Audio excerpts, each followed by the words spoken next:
Although there's 1,000 ways to make it, the vinaigrette is the absolute simplest dressing you can make at all. And it's a dressing you simply have to know how to make. I make it like this. As I've already said, it's a very simple recipe. Some acid. You can use vinegar, you can use lemon juice. I prefer lemon juice. It gives a milder flavor.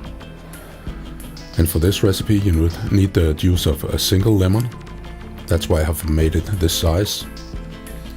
That's half a deciliter, or about a quarter cup. A little bit of mustard.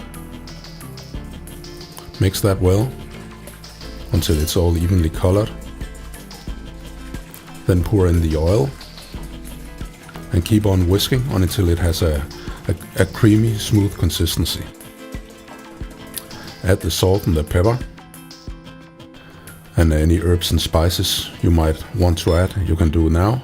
And then it's ready to serve using a salad or on potatoes or pasta or what have you. And you can find the list of ingredients and the recipe on